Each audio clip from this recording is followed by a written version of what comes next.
నమస్తే welcome to our channel breaking news చూస్తున్నాము 2014-19 ఎన్నికల్లో గెలవడం జరిగింది మిథున్ రెడ్డి గారు రాజంపేట స్థానం నుంచి కానీ ఇప్పుడు రాబోయేటువంటి ఎన్నికల్లో ఎలాగైనా గాని మిథున్ రెడ్డి గారిని ఓడించాలి అని చెప్పేసి టీడీపీ జనసేన కూటమి బీజేపీకి రాజంపేట అభ్యర్థి స్థానాన్ని ఇవ్వాలి అని చెప్పేసి ఆలోచిస్తున్నారు పట్టుదలతో కూడా ఉన్నట్లుగా తెలుస్తుంది మరి ఆ స్థానం నుంచి బీజేపీ అభ్యర్థి నల్లారి కిరణ్ కుమార్ రెడ్డి మాజీ ముఖ్యమంత్రి ఆయన్ని పోటీ చేయించాలనేటువంటి ఉద్దేశంలో ఉన్నట్టుగా తెలుస్తుంది మరి ఈ అంశానికి సంబంధించి మనతో మాట్లాడడానికి వారి విశ్లేషణని మనతో పంచుకోవడానికి ఈ రోజు మనతో పాటు ఉన్నారు సీనియర్ పొలిటికల్ అనలిస్ట్ అంకమరావు గారు ఉన్నారు వారితో మాట్లాడదాం నమస్తే అండి నమస్తే అమ్మా రాజంపేట స్థానం గురించి ఇప్పుడు మాట్లాడుకున్నట్లయితే వైసీపీకి ఇంతకు ముందు రెండు సార్లు జరిగిన ఎన్నికల్లో కూడా మిథున్ రెడ్డి గారే గెలిచారు కానీ ఇప్పుడు ఎలాగైనా కానీ మిథున్ రెడ్డి గారిని ఓడించాలని చెప్పేసి టీడీపీ జనసేన కూటమి ఆ స్థానాన్ని బీజేపీకి ఇవ్వడం జరిగింది ఆ స్థానం నుంచి నల్లారి కిరణ్ కుమార్ రెడ్డి మాజీ ముఖ్యమంత్రి ఆయన్ని పోటీ చేయించాలి ఒకవేళ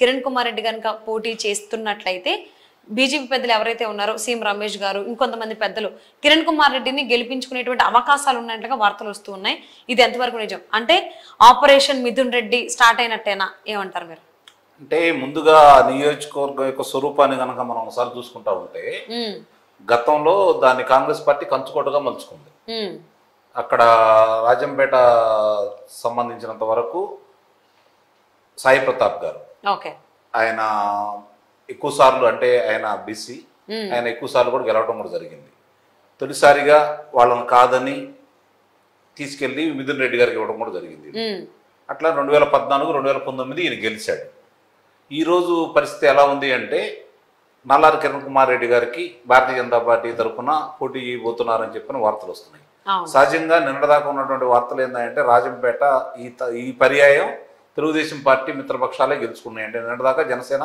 తెలుగుదేశం పార్టీ అనే భావించారు ఇప్పుడు భారతీయ జనతా పార్టీ వచ్చింది కాబట్టి భారతీయ జనతా పార్టీకి ఇవ్వాలని ఒక నిర్ణయానికి వచ్చారు ఆ నిర్ణయంలో భాగంగా నల్లారి కిరణ్ కుమార్ రెడ్డి గారు మాజీ ముఖ్యమంత్రి గారు పోటీ చేస్తున్నారు బలమైన అభ్యర్థి అందులో ఎలాంటి సందేహం కూడా లేదు ఇప్పుడు ఉన్నటువంటి ఆ 7 సెగ్మెంట్లో పోల్చుకుంటే పొంగనూరు ఒకటి తప్ప మిగిలినట్లన్నింటిలో కూడా ఎంతో కొంత ఆధిక్యత తెలుగుదేశం పార్టీకి వచ్చే పరిస్థితి కనపడుతుంది అలాగే లోక్సభ పరిధిలోకి వచ్చేదానికి పొంగనూరులో మరి ఎంతవరకు వీళ్ళు విజయం సాధిస్తారనేది చూడాలి అక్కడ వ్యతిరేకత ఉన్నా కూడా వీళ్ళ యొక్క ప్రణాళికలో భాగంగా సరైన అభ్యర్థిని పెట్టకుండా ఇప్పుడు దాకా 2014 కావచ్చు 2019 కావచ్చు సరైన అభ్యర్థి పడలేదనే భావిస్తున్నారు ఇప్పుడు అక్కడ చల్లా ఉన్నారు కాబట్టి బలమైన అభ్యర్థి అందుట్లో ఎలాంటి సందేహం కూడా ఏం లేదు ఆధిక్యతను బాగా తగ్గిస్తారు గెలుపు దిశగా పయనించే విధంగా వీళ్ళు సరైన ప్రయాణం చేయలేదనేది నా అభిప్రాయం అందుట్లో ఎలాంటి సందేహం కూడా ఏం లేదు వచ్చిన అవకాశాలని సద్వినియోగం చేసుకోవడంలో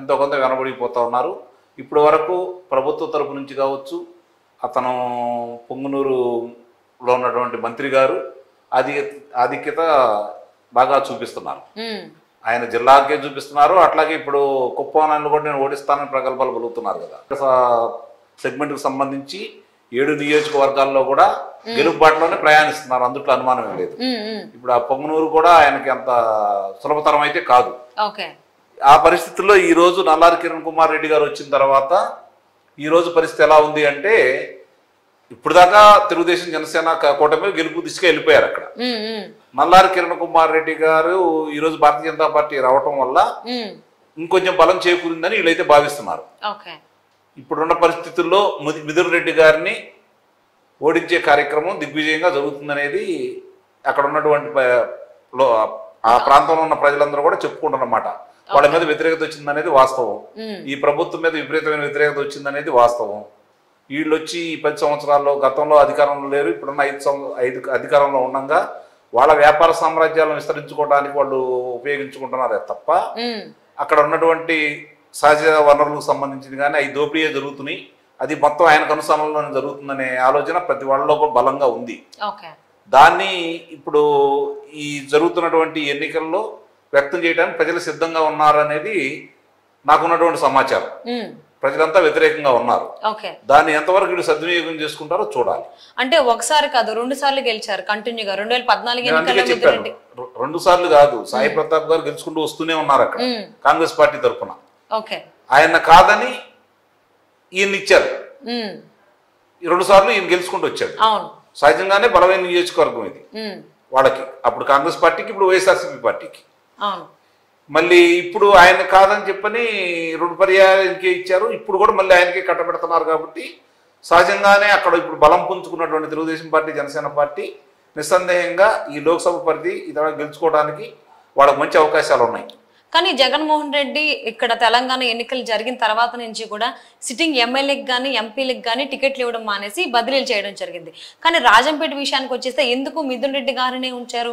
ఇక్కడ ఎందుకు మార్పులు బదిలీలు జరగలేదు? సామాజిక వర్గం లేకపోతే వేరే ఇతర కారణాలు ఏమైనా ఉన్నాయా? అంటే ఎస్సీ వర్గాలనో లేకపోతే దళితులనో లేకపోతే బలహీన వర్గాలను మార్చగలిగే సత్తా ఆయన ఉంది. కానీ పుంగునూరు కావచ్చు, అంటే పెద్దిరెడ్డి రామచంద్రారెడ్డి గారు కావచ్చు, ఇప్పుడు మిథున్ రెడ్డి గారు కావచ్చు, లేకపోతే అవినాష్ రెడ్డి గారు కావచ్చు, మరి బుగ్గన రాజేంద్రనాథ్ రెడ్డి గారు కావచ్చు, అంటే ఆ సామాజిక వర్గాన్ని కావచ్చు, ఆ యొక్క పరిధి అంటే ఇప్పుడు రాయలసీమలో ఉన్నటువంటి 52 నియోజకవర్గాల్లో ఇప్పుడు గతంలో ఎంతమంది అయితే రెడ్డి సామాజిక వర్గం వాళ్ళు పోటీ చేశారో వాళ్ళ మార్చే ధైర్యం ఈయనకి లేదు. అందుట్లో ఎలాంటి సందేహం కూడా ఏమి లేదు. ఏమైనా మారుస్తాడు, ఏమైనా చేస్తాడు. ఎందుకంటే వీళ్ళు ఎదురు తిరిగి మాట్లాడే ధైర్యం లేదు కాబట్టి. అట్లానే ఇప్పటి వరకు సామ్రాజ్యం వాళ్ళదే కదా. వైఎస్ఆర్సీపీ పార్టీ అంటే ఎవరున్నారు చెప్పండి? విజయసాయి రెడ్డి గారు ఉన్నారు, సజ్జల రామకృష్ణారెడ్డి గారు ఉన్నారు, వైవి సుబ్బారెడ్డి గారు ఉన్నారు, చెవిరెడ్డి భాస్కర్ రెడ్డి గారు ఉన్నారు. వీళ్ళే కదా కనపడుతుంది. బయట వాళ్ళు ఎవరు కనపడుతున్నారు అక్కడ? ఎవరున్నారు చెప్పండి? ఇంకా వేరే వాళ్ళు లేరు కదా. వీళ్ళకే కదా రాసి ఇచ్చింది. కాబట్టి వాళ్ళే కదా పెత్తనం చేసేది. కాబట్టి ఆ సామాజిక వర్గాన్ని మారుస్తారని. కానీ అది బీసీలకు సంబంధించింది. సాయి ప్రతాప్ వాళ్ళందరూ దాన్ని గెలుచుకుంటా వచ్చారు. దాన్ని కూడా కాదని ఈ సామాజిక వర్గానికి పెద్దపీట వేస్తున్నాడు. అయినా సరే గెలిపించారు ప్రజలు. చాలా మరి ఎందుకు అలా చేస్తున్నారు అనేది అర్థం కాని విషయం. సో అంటే ఇప్పుడు జనసేన టీడీపీ కూడా చాలా గట్టి పట్టుదలతో రాజంపేట ఎట్టి పరిస్థితుల్లో రాజంపేట మాకే ఉండాలి అని చెప్పేసి. సో అందుకోసమే ఆ స్థానాన్ని బీజేపీకి ఇవ్వడం జరిగింది కొత్తలో భాగంగా. కానీ ఇక్కడ మనం ఆలోచించుకున్నట్లయితే 2 సార్లకు ముందు అంటే 2014 కంటే ముందు జరిగిన దాంట్లో కాంగ్రెస్ గెలిచింది. కాంగ్రెస్ కంచుకోట అన్నారు మీరు ఆల్రెడీ. సో అలా ఆలోచించుకుంటే ఇప్పుడు కాంగ్రెస్ ఆంధ్రప్రదేశ్ లో ఇప్పుడే నెమ్మది ఊపిరి పూసుకుంటోంది. సో మరి ఈ సందర్భంలో వైఎస్ షర్మిల గారు దాన్ని లీడ్ తీసుకోవడం జరిగింది. మరి ఇప్పుడు ఆ రాజంపేట నియోజకవర్గ ప్రజలు అటు కాంగ్రెస్ వైపు వెళ్ళేటువంటి అవకాశం ఉందా, కూటమి వైపు వచ్చేటువంటి అవకాశం ఉందా? కూటమే గెలుస్తుంది, కాంగ్రెస్ బలం పుంజుకుంటది.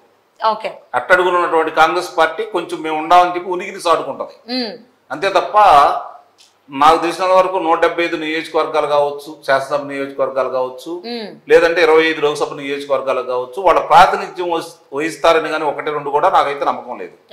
అందుట్లో ఎలాంటి సందేహం కూడా ఏం లేదు. కాకపోతే ఏంటంటే మా ఉనికి ఉంది ఆంధ్ర రాష్ట్రంలో, మేము ఇంకా ఉంటాము అని చెప్పని శాతం పెంచుకునే మార్గాలు మాత్రం ఉన్నాయని చెప్పేది నేను భావిస్తున్నాను. వీళ్ళ మీద వ్యతిరేకత ఉన్న వాళ్ళు, తెలుగుదేశం పార్టీకి ఓటేయడానికి ఇష్టం లేని వాళ్ళు కాంగ్రెస్ పార్టీకి ఓటేస్తారు. అందుట్లో ఎలాంటి సందేహం కూడా లేదు. ఓకే అండి. సో రాజంపేట స్థానం గురించి అయితే ఖచ్చితంగా ఆపరేషన్ మిథున్ రెడ్డి అనేది విజయవంతం అవుతుంది, స్టార్ట్ అయినట్టు అనిపిస్తుంది. విజయవంతం అయిపోయినట్టే, అనుమానమే లేదు కదా. ఓకే. సో మరి ఈ విధంగా ఏంటనేది రాబోయేటువంటి రోజుల్లో చూద్దామండి. Thank you so much Ankamarao గారు. ధన్యవాదాలు.